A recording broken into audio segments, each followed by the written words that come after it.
నమస్కారం, వార్తలకు స్వాగతం. ముందుగా ముఖ్యాంశాలు. CM Chandrababu Naidu press meet, పలు అంశాలపై వివరణ.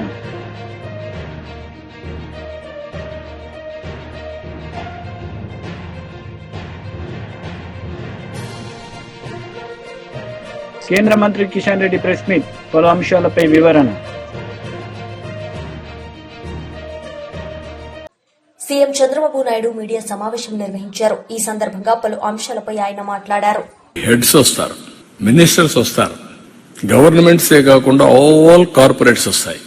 నేను చూసినటివి అనేక దేశాల్లో మాట్లాడాను. ఆ అనేక దేశాల్లో ఉండే వాళ్ళతో మాట్లాడాలంటే, నేను ఆ దేశానికి పోవాలంటే వీసాలు, టైము, అపాయింట్మెంట్లు ఎన్ని అవుతాయి. ఇక్కడ అందరినీ 3 రోజుల్లో కలిసే పరిస్థితి వస్తుంది. 3-4 రోజులు అందరూ కలిసే పరిస్థితి వస్తుంది. ఈ రోజు మీరు చూస్తే 3 కంట్రీస్ కలిశాను. 27 బయోలాటరల్ మీరు చూస్తే డిఫరెంట్ కంట్రీస్ లో వరల్డ్ బెస్ట్ కంపెనీస్ అన్ని కూడా సీఈఓలు అందరూ వచ్చి కలిశారు. ఇప్పుడు మీకు చూసినప్పుడు ఒక పక్కన సివిల్ ఏవియేషన్ జూరిక్ వచ్చి కలిశాడు. అదే మరిగా పెట్రోలియం అండ్ గ్యాస్ వచ్చి పెట్రోనాస్ వచ్చి కలిశారు, మలేషియన్ కంపెనీ.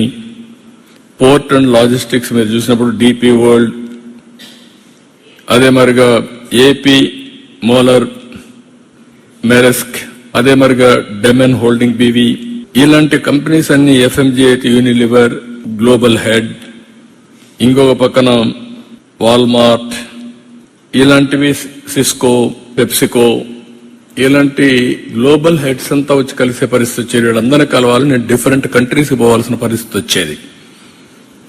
ఇక్కడికి వచ్చినప్పుడు నెక్స్ట్ నేను ఆలోచించింది ఏంటంటే, మీరు గుర్తుపెట్టుకోవాల్సింది, ఇక్కడ పోయేది ఎందుకంటే నాలెడ్జ్ని అప్గ్రేడ్ చేసుకోవడం. ప్రపంచం ఏ విధంగా ముందుకు పోతా ఉంది, రాబోయే రోజుల్లో ఏ డైరెక్షన్ లో మూవ్ అవుతుంది, మనం ఏ డైరెక్షన్ లో ముందుకు పోతే మన ప్రజలకు సంపద క్రియేట్ చేయగలుగుతాం. దట్ ఈజ్ మెయిన్ ఇష్యూ ఇక్కడ. ఈసారి మొత్తం దావోస్ మీరు చూస్తే green energy, green hydrogen, nature farming. Second, IT to AI. Everybody is talking deep tech, AI in all walks of life. ఇలాంటి ట్రెండ్స్ వచ్చినప్పుడు అక్కడ నేర్చుకోవడానికి ఉపయోగపడతాయి. ఇప్పుడు ఉదాహరణకు మీరు చూస్తే, నేను ఈరోజు చూసిన తర్వాత ఆంధ్రప్రదేశ్ లో 10 పోర్టులు ఉన్నాయి. మనం అనుకున్నంతగా ఎస్టాబ్లిష్ చేయలేకపోయాం. ఇండియాలో logistics cost as on today 14%, international logistics cost 8%.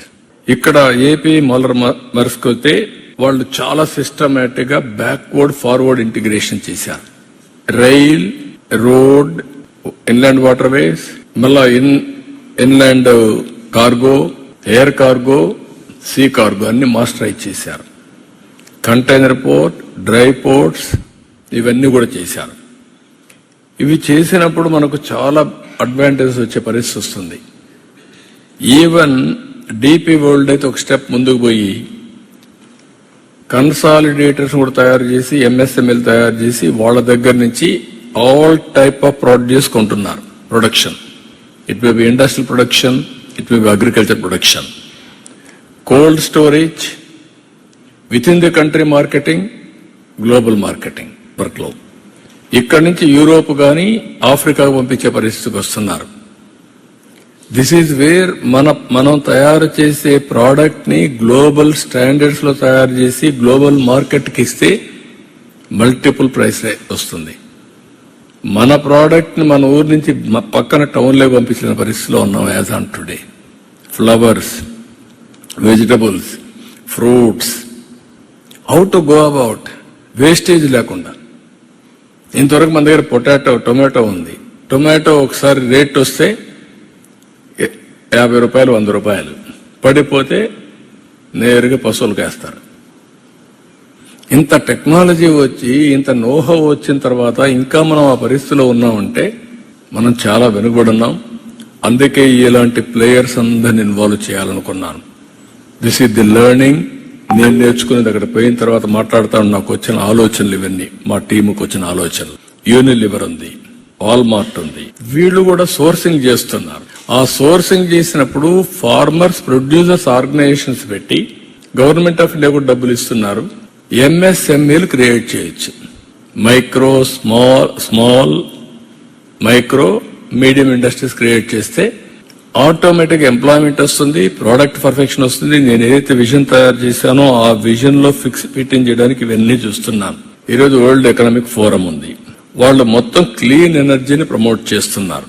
వాళ్ళతో మాట్లాడినాక వాళ్ళు ఏంటంటే different countries we are number 1 in green energy, green hydrogen.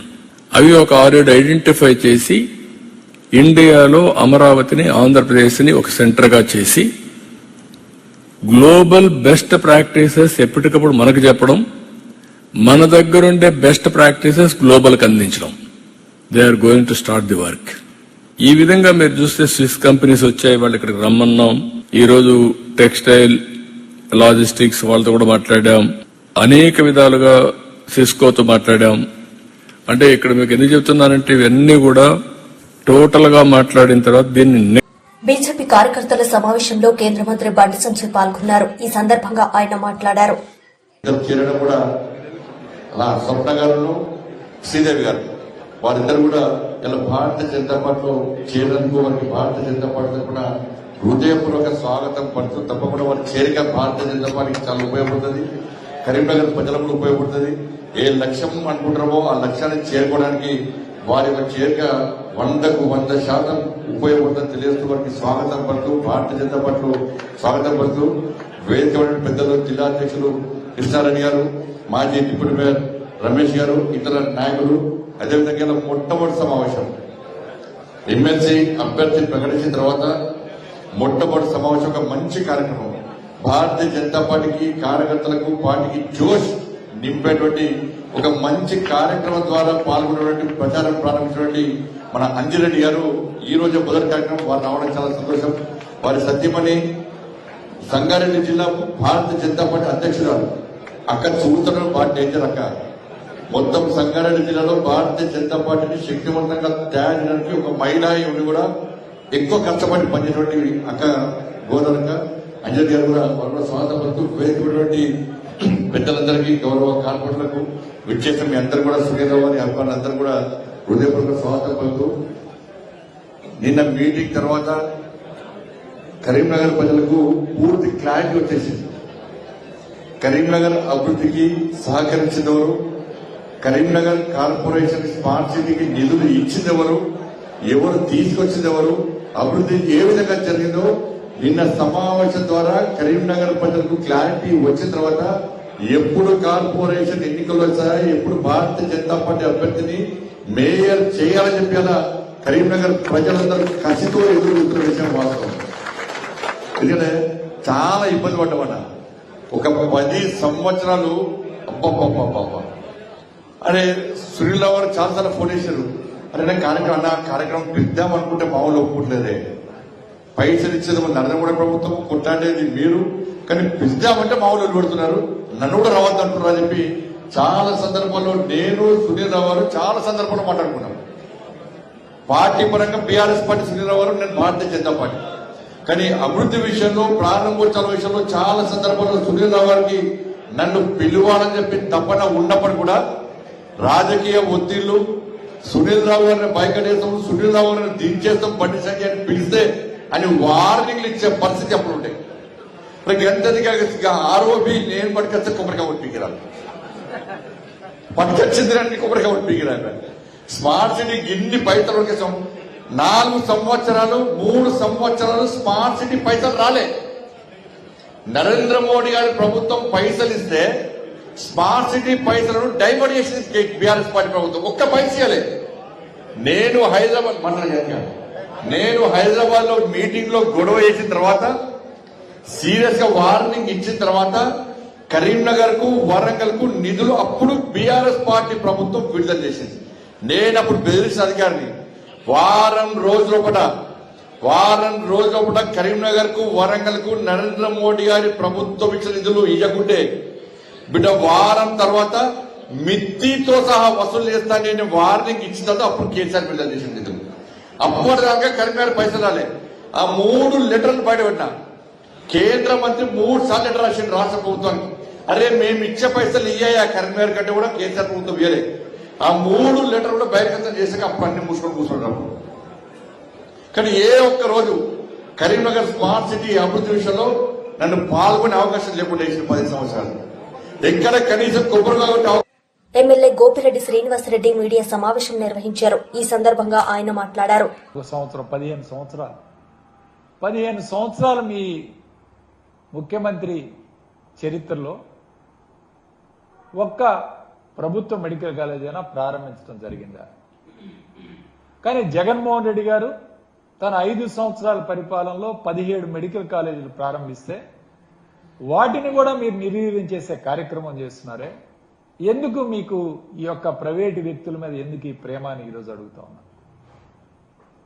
గతంలో నేను విద్యార్థిగా చదువుకునేటప్పుడు కూడా అప్పుడు నేదుమల్లి Janardhan Reddy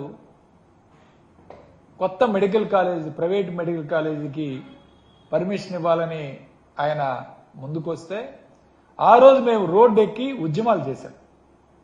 public that is in 91 or so. మేమంతా 3rd ఇయర్ ఎంబీబీఎస్ చదువుతున్నాం. మేము ప్రతి మెడికల్ కాలేజీలో కూడా ఉద్యమాలు చేశాం ప్రైవేట్ మెడికల్ కాలేజీ వాళ్ళకి. ఈ రోజున మీరు ఇష్టాపరంగా ప్రైవేట్ మెడికల్ ఆల్రెడీ మీ హాయంలో ఇచ్చారు. ఎవరికి ఇచ్చారు? మీ అనుమానులందరికీ ప్రైవేట్ మెడికల్ కాలేజీలు అప్పచెప్పారు ఈ రాష్ట్రంలో. నారాయణ ఒకవైపు, ఎన్ఆర్ఐ మెడికల్ కాలేజీలు, అట్లానే అందరూ ఈ రాష్ట్రంలో జిఎస్ఎల్ కానీ ఈ విధంగా అనేక మెడికల్ కాలేజ్ ప్రభుత్వ సంస్థ ప్రైవేట్ వ్యక్తులకి అప్పచెప్పి ఈరోజు వాళ్ళు ఏం చేస్తున్నారు మనందరికీ తెలుసు. ఈరోజు విద్యార్థుల దగ్గర నుంచి ఒక్కొక్క ఎంబీబీఎస్ సీటుకి దాదాపు 1.5 కోటి వసూలు చేస్తున్నారు ఈరోజు. అట్లానే ఒక పీజీ సీటుకి 1.5 కోటి నుంచి 3 కోట్ల దాకా వసూలు చేస్తున్నారు. ఈరోజు విద్యని, వైద్య విద్యని కార్పొరేట్ వ్యవస్థగా మార్చిన వ్యక్తి చంద్రబాబు నాయుడు కాదా అని ఈరోజు అడుగుతాం. మళ్ళీ ఇదే తతంగం. ఆ రోజు జగన్మోహన్ రెడ్డి గారు 17 మెడికల్ కాలేజీలు ప్రభుత్వ మెడికల్ కాలేజీని సెల్ఫ్ ఫైనాన్స్ పద్ధతిలో ఆయన పెట్టాలని ఒక నిర్ణయం తీసుకుంటే ఎలక్షన్ ముందు అంటే ఈ డబ్బులు ప్రభుత్వానికే వెళ్తాయి, ప్రభుత్వమే కొంత మెయింటైన్ చేస్తుంది, ఈ డబ్బులతోటి సపరేట్ గా నిధి ఏర్పాటు చేసి ప్రభుత్వమే ఆ మెడికల్ కాలేజీని రన్ చేస్తుందని చెప్పి జగన్మోహన్ రెడ్డి గారు ప్రకటిస్తే ఎన్నికల రైతు అధ్యయన కమిటీ పర్యటనలో మాజీ మంత్రి నిరంజన్ రెడ్డి పాల్గొన్నారు. ఈ సందర్భంగా ఆయన మాట్లాడారు.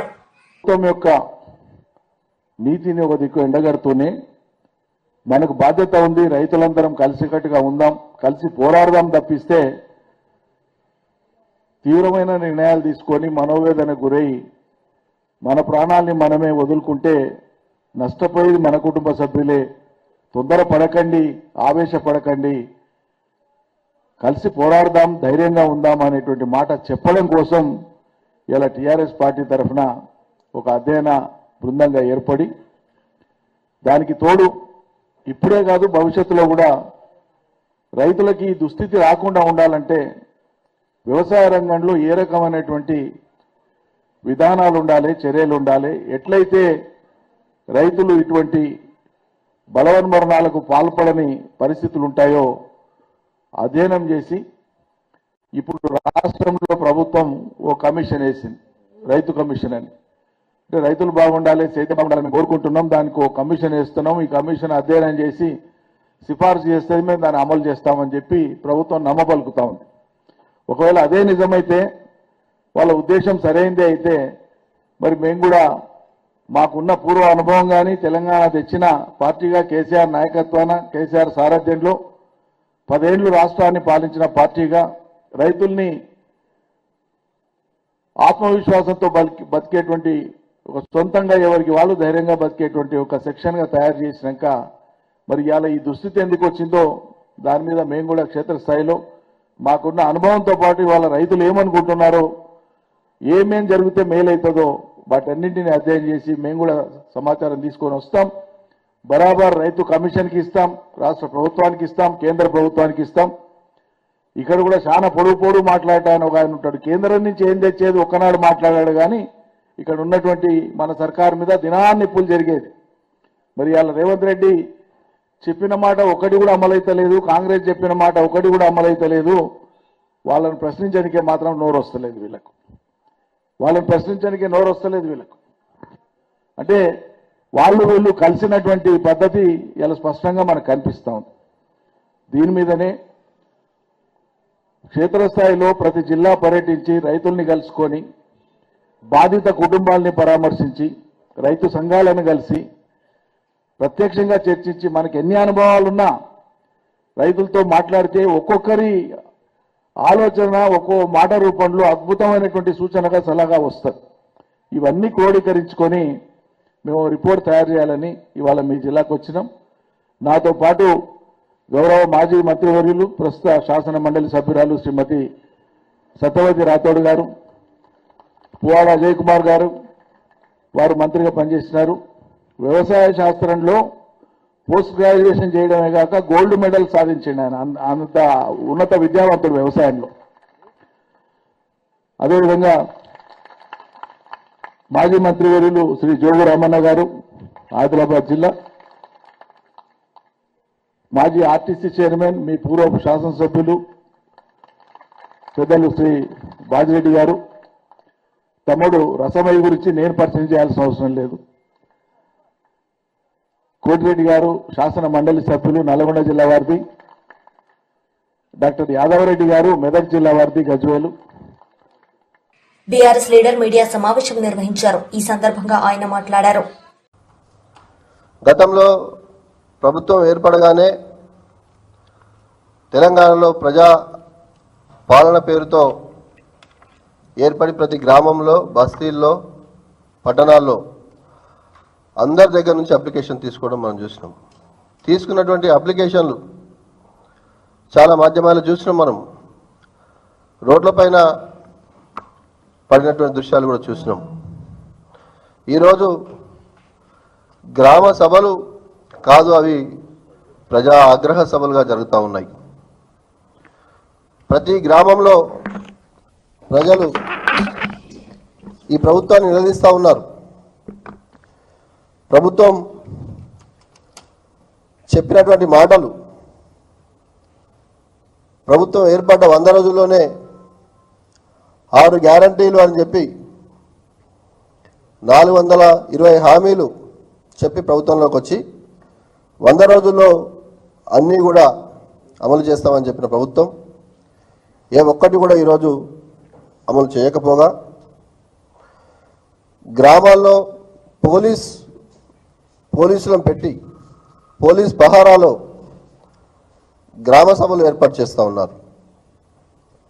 ఈరోజు మేము అడుగుతా ఉన్నాం ఈ ప్రభుత్వాన్ని, ఎందుకు ప్రభుత్వ పెద్దలు, మంత్రులు కావచ్చు, ఎమ్మెల్యేలు కావచ్చు, ఎంపీలు కావచ్చు, గ్రామ సభల్లో పాల్గొనలేకపోతున్నారు?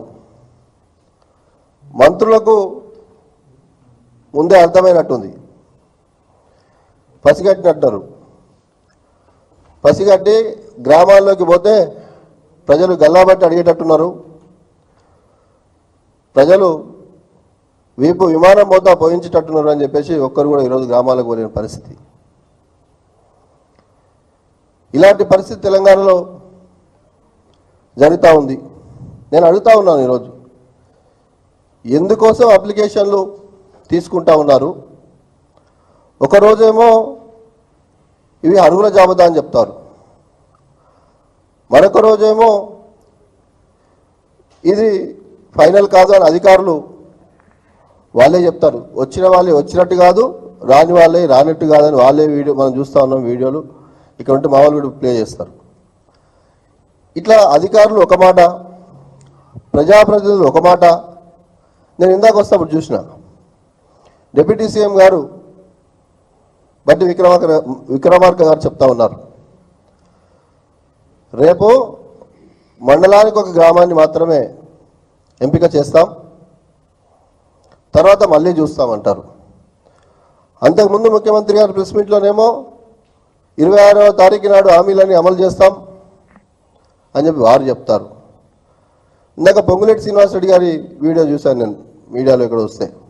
వారు అంటా ఉన్నారు రేపు కాదు ఫిబ్రవరి 1st వీక్లో చెప్తామని చెప్తా ఉన్నారు. డిసెంబర్ 9 పోయింది, సంవత్సరం అయిపోయింది. ముఖ్యమంత్రి గారి మాటలు నీటి మూటలు అయిపోయినాయి. మరి ముఖ్యమంత్రి గారి మాటలకు మంత్రుల మాటలకు విలువ లేకుంటే ఎట్లా అని చెప్పేసి అడుగుతా ఉన్నా. ఎట్లాగా మీరు చేయలేరు, ప్రజలకు కూడా తెలుసు. సంవత్సరం దాటినా కూడా మీరు ఏమీ చేయలేకపోతా ఉన్నారు. నేను అడుగుతా ఉన్నా ఈరోజు లబ్ధిదారుల లిస్ట్ అని చెప్పేసి ఇప్పటికి 4 సార్లు ప్రజలను ఇబ్బంది పెట్టి లైన్లు నిలబెట్టి జిరాక్స్ షాపులు నడుపుతా ఉన్నారు మీరు. గతంలో మేము ఇచ్చిన పెన్షన్లు ఉన్నాయి కదా, మేము ఇచ్చిన 2000 మీరు 4000 ఇస్తున్నారు కదా, అది ఇస్తే లబ్ధిదారులు ఉన్నట్టే కదా వాళ్ళు. మేము వైఎస్ఆర్సీపీ లీడర్ మణికొండ అరుణ్ కుమార్ మీడియా సమావేశం నిర్వహించారు. ఈ సందర్భంగా ఆయన మాట్లాడారు. 10 మందిని కలవడం, కేవలం పెట్టుబడులతోటి మాట్లాడటం, దావోస్ అందరితోటి కాఫీ తాగడం, నెట్వర్కింగ్, అందరితోటి ఫోటోలు దిగి దావోస్ అంటే ఫోటోలు కాంటాక్ట్ మీడియాకి రిలీజ్ చేసి 10 మంది నేను పలానా వాళ్ళతోటి మాట్లాడాను, పలానా వాళ్ళతో అందరితోటి మాట్లాడటం, అదిగో వచ్చేస్తున్నారు, అందరితోటి కాఫీ తాగడం అని చెప్పడం కోసం అందరితోటి ఫోటోలు దిగి ఆ ఫోటోలు చెప్పగానే చెప్తున్నారు. మీడియాకి రిలీజ్ చేసి దావోస్ పలానా వాళ్ళతోటి మాట్లాడాను, అంతా ఉత్తిత్తు పర్యటన, అదిగో వచ్చేస్తున్నారు, ఇదిగో వచ్చేస్తున్నారు అని చెప్పడం కోసమే నేను దావోస్ వెళ్ళానని ఆయన ఏం చెప్తున్నారు చెప్పగానే చెప్తున్నారు. పెట్టుబడులు చూడకండి మీరు, దావోస్ పర్యటన అంతా ఉత్తిత్తు పర్యటన చూడండి, కాంటాక్ట్ బిల్లింగ్ చూడండి అని, నా నెట్వర్కింగ్ చూడండి అని చెప్తున్నారు. తేటతలం అయిపోయింది. ఈ ప్రెస్ మీట్ ద్వారా ఆయన ఏం చెప్తున్నారు, ముఖ్యమంత్రి గారిని పెట్టుబడులు చూడకండి మీరు, రాష్ట్ర ప్రజల తరపున కాంటాక్ట్ చూడండి, కాంటాక్ట్ బిల్లింగ్ చూడండి, నా నెట్వర్కింగ్ చూడండి. మరి మీ నెట్వర్క్ సీఎంగా చేసి అనేక సార్లు ముఖ్యమంత్రి గారిని దావోస్ వెళ్ళిన రాష్ట్ర ప్రజలు ఉంది కదా, మరి ఎందుకు మీరు అడగాలదలుచుకున్నాను.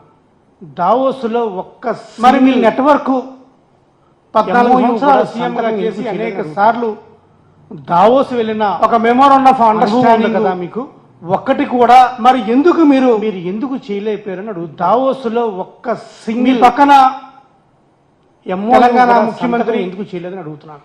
ఇంకొక పక్కన మెమోరాండం ఆఫ్ అండర్స్టాండింగ్ వాళ్ళు అనేక ఒప్పందాల మీద సంతకాలు చేశారని అడుగుతున్నాను. ఒకరేమో మీ పక్కన 2 లక్షల కోట్ల తెలంగాణ ముఖ్యమంత్రి ఒప్పందాలు సంతకం చేశారు తెలంగాణ, ఇంకొక పక్కన అదే విధంగా మహారాష్ట్ర అయితే 6 లక్షల వాళ్ళు అనేక ఒప్పందాల మీద సంతకాలు చేశారు కదా. ఒకరేమో ఆంధ్రప్రదేశ్ 2 లక్షల కోట్ల మీరు ఎందుకు ఒప్పందాలు సంతకం చేశారు తెలంగాణ ఒప్పందం మీద కూడా సంతకం, అదే విధంగా మహారాష్ట్ర అయితే 6 లక్షల 7 లక్షల కోట్ల రూపాయలు ఆంధ్రప్రదేశ్ సంతకాలు చేశారు కదా. లేదా మీరు ముఖ్యమంత్రిగా ఆంధ్రప్రదేశ్ ముఖ్యమంత్రి ఉండడం వల్ల మీరు ఎందుకు కూడా రావట్లేదు ఒక్క ఒప్పందం మీద, ఎందుకని ఒక్క ఎంఓయూ మీద సంతకం అంటే రెండోది రావట్లేదా ఈ దావోస్, లేదా మీరు ముఖ్యమంత్రిగా ప్రభుత్వం ఉండడం వల్ల ఏ కంపెనీలు కూడా రావట్లేదా, ఎందుకని ఒక్క ఎంఓయూ మీద సంతకం చేయలేదు. రెండోది వార్తలు ముగించే ముందు ముఖ్యాంశాలు మరోసారి. ప్రభుత్వం ఇచ్చిన CM Chandrababu Naidu press meet, పలు అంశాలపై వివరణ. ఏదైతే పబ్లిసిటీ ఉందో, ఏదైతే ఒక పెయిడ్ మార్కెటింగ్ చేశారో, సుమారు కేవలం టీవీ ఛానల్స్కే కేంద్ర మంత్రి కిషన్ రెడ్డి ప్రెస్ మీట్, పలు అంశాలపై వివరణ. పెయిడ్ మార్కెటింగ్ చేశారు కదా ఆంధ్రప్రదేశ్ గురించి. ఈ వార్తలు ఇంతటితో సమాప్తం. తిరిగి ప్రసారమయ్యే వార్తల్లో మళ్ళీ కలుద్దాం. అంతవరకు సెలవు. నమస్తే.